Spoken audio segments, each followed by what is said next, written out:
Hi and welcome to the channel. This is the Crafty Blinder Vanbuild and I'm Sam. Today, as a bit of an afterthought, I've decided to put some bunk windows in the rear of my van, but as you'll see, things don't go to plan. Today has been a bit eventful.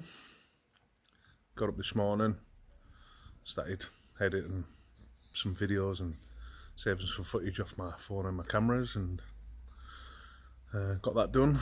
Got set up here today to start fitting the heater. Need to make a bracket for there. The heater that I've got just won't fit on the brackets that are there. But just after lunchtime, I got a very disturbing phone call. My mate was panicking. His car had caught fire just down the road from where I live. So his first thoughts were, I'll ring Sam. And his second thoughts were, I'll ring the fire brigade. So I rang the fire brigade first, and then he rang me back. So I got down there, matter of minutes, but nothing we could do. He'd done the right thing. He stepped away and didn't fight the fire, didn't attempt to fight the fire. He said the flames were licking out from under the boot lid. He's got a 67 beetle. Sorry, had a 67 beetle. One of two that he owns. I've maybe shown you a video already of his collection, but anyway, it was well alight and there was no chance of saving it, so we just stood back, managed the traffic a little bit and waited for the fire service to come.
So, eventful day. So, I can't do that job. I've lost quite a bit of time today. So, we're doing that job. We're going to fit some windows. Now, I bought these windows from Leisure Vehicle Windows. Really nice people down in Corby. Very helpful. Sorry, standing, rubbing my nose. Not very nice, is it? Sorry about that.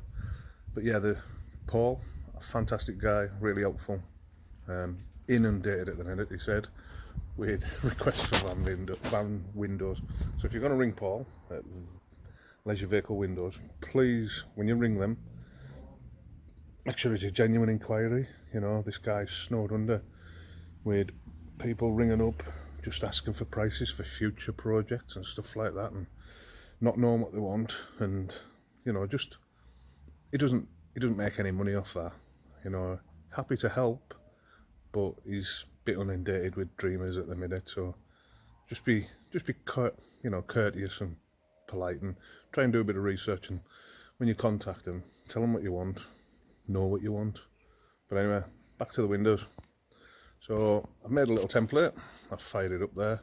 We'll go and have a little look at it. Okay, so this template is 30mm. So this is the outside edge of the glass, and this will be the internal. So it's actually 35mm to the internal part of the window. Maybe I should show you that part first. So from here to there, 35mm. Just to show you I'm not pulling your leg. Oh, it's actually 30mm. What a cabbage. Yeah. You know what they say about measuring twice and cutting once? Yeah, it's a little bit wider on the radius. But anyway, I've made that smaller. So when I cut this out,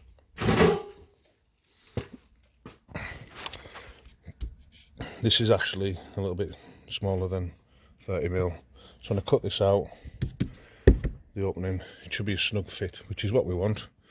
Less chance of leaking then. So just a bit of cardboard, 30mm radius all the way around on these bends, and then 30mm strip right through. So I'm going to cut to the edge of the black line, staying a little bit tight in the corners, just so we don't have any leaks there, because being honest with you, this is probably where you get your leaks. So when we come to seal it, the wife's just brought me some pizza out because she really likes me. We have drains. I'll go around the other side. Very important that you don't block these. I know they look minute, but they do a cracking job. The water that will rest in this channel and work its way back along this edge needs an escape route, and that is it. So when you're sealing it up, just be wary that you don't block them. You can't see anything on this side. When you seal it all up, you won't see anything other than a little gap like that. So when I fitted these windows, I blocked these drains, so I had to actually go around and cut them out. So there's another mistake you should learn from, because this window here, although it's quite small, when I blocked up them drains, the water had nowhere to go, so it actually accumulated back here where the shower is, and it ran inside, and we could see some staining, and we were trying to work out where the water come from. But on the inside channel of here, the water was actually sitting, you could physically see it. And when I come and cut this out here, I took a measurement from the inside, because I still had it all open, you could see the drains running down. When I say opened that up, it was like a river, it ran for ages. Don't know if I recorded it, I can't remember if I recorded it, but I should have. But I'm never going to make that mistake again, because I learn from my mistakes. Right, time to take that template down, put it away safe for the other side, and crack on. But before I do that, I'm going to take a few measurements, write them on the template, and then we know how far we positioned it from the body trims and the rear corner there, the rear edge.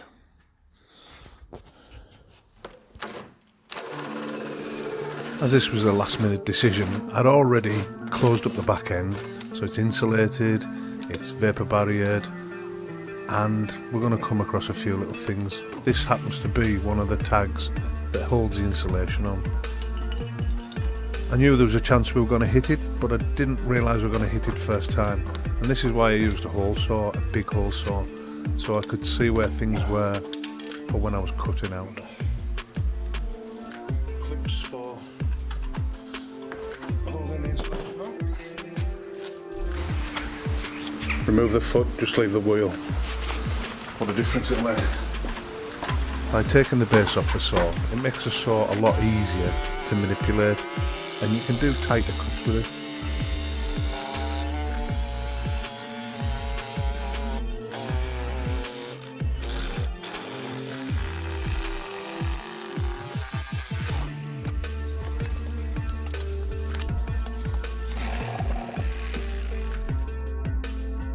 With the hammer and a dolly, I just went round and squared up the edges so we had a nice flat finish.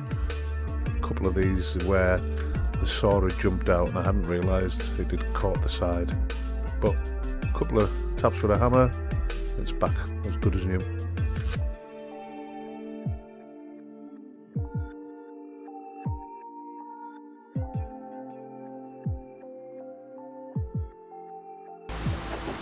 So the second double skin starts there. So, don't know if you can see that. 10mm the other side of there. Second double skin for this strainer. So the position of this is absolutely perfect.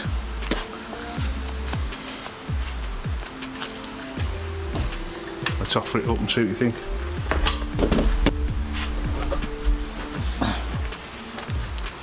I would recommend that you check as you go along.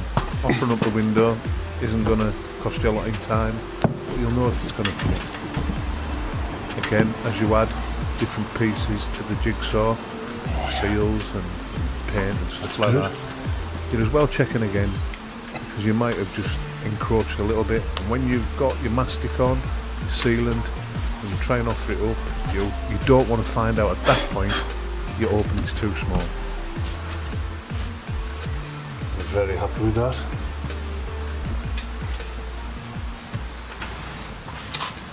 Saturday night, and it's so peaceful. I was just thinking to myself there, usually when I'm doing stuff like this, the birds are chirping, or someone's cutting the lawn, or somebody's chopping some wood with this chainsaw, but they're leaving me till it tonight.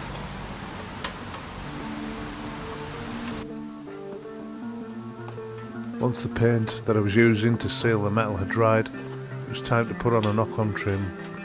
And this just gives you a nice gap between your window and your metal work, so when you're sealing up, it doesn't squash it right up against the metal, leaving you with a consistent gap all the way around your window.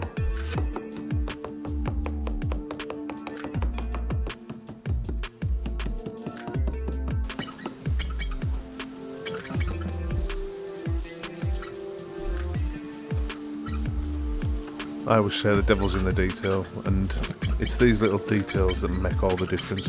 Cleaning the areas and surfaces, prepping everything, giving it another wipe down, removing any dirt and residual greases. It pays to take time to do this. It will reward you in the end.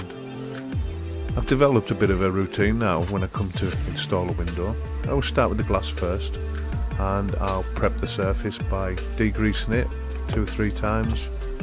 I'll then apply the primer, and while the primer's going off, I'll turn my attentions to the van. With a scotch pad or a 360 bit of wet and dry, I'll key the paintwork, give it a good etch, and then I'll degrease that as well. After doing that, I'll apply the same primer around the area where the sealant is going to go. I'll then go back to the window and start applying the sealant, and I've found this saves so much time and effort. You're not standing around waiting for surfaces to dry, for primers to dry. You can just go from one to the other, and I've found this to be very, very effective. It's always an advantage to apply sealant in the summer months, as it's quite pliable, but as you maybe saw in my first couple of videos where I installed windows, doing it in winter, one of the downsides is the sealant is like, well, it's like rock hard. You need to warm it up, and as you're using it, it will go off. It'll start getting harder and harder. I had arms like Thor by the time I'd finished putting the first couple of windows in.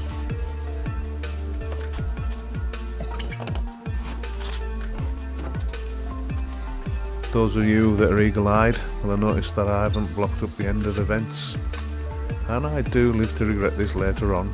I spend many an hour trying to get the sealant out of the end of the drains. Schoolboy error. Even after telling you all about them, to keep them free and clear, I forgot to mask them up.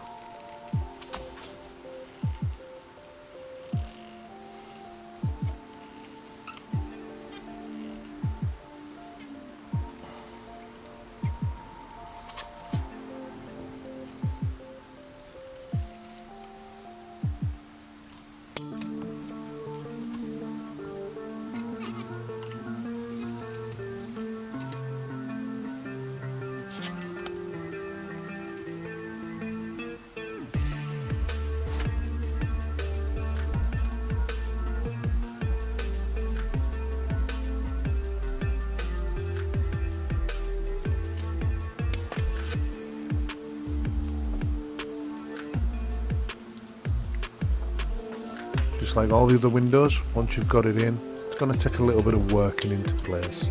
You need to make sure everything lines up and your gaps are spot on.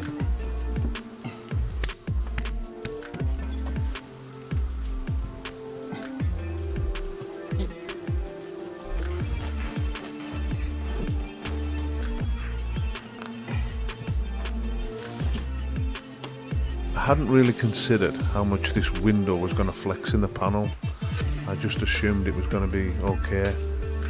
It's at this point I decided that I needed to build a support frame for the back of it.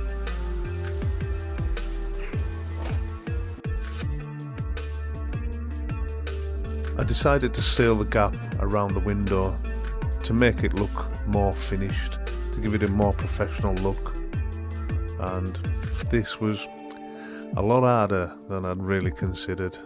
It took a lot of time and it was so messy.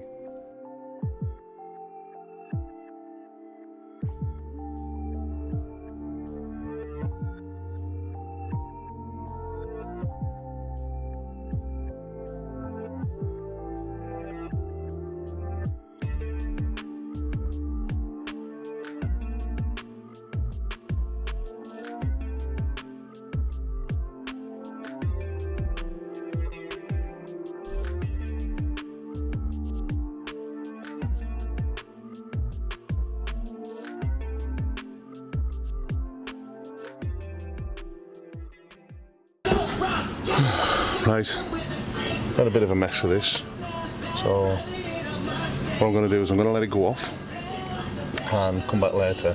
These bits around the edges, they will come off, they'll just wipe off with a plastic scraper and a wet wipe, but yeah, I just made a mess of it, to be honest. I'm not making it any better, I just keep moving it around and around. So the pieces underneath where the drains are, they need tidied.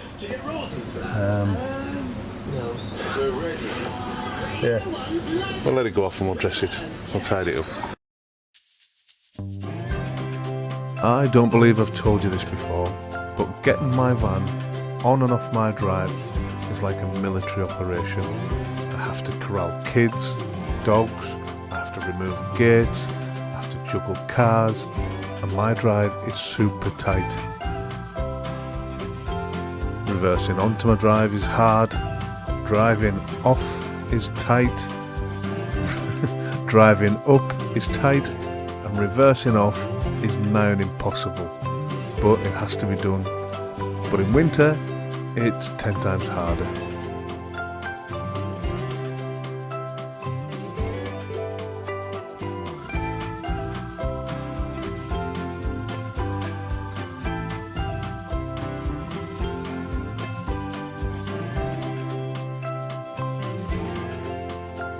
Now let's make a start on that second window and get it fired in.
In the end, and I hope you agree, these windows turned out stunning. Just shows you that if you make a change in your plans and you want to add something in later, you can achieve it. It's not impossible. They also let so much light into the back end of the van, they've just changed the whole dynamics of it.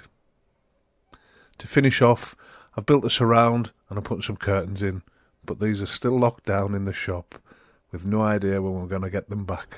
If you've enjoyed today's video, please consider liking and subscribing and hitting that notification bell so you'd never miss any future updates. Thanks for watching. See you again.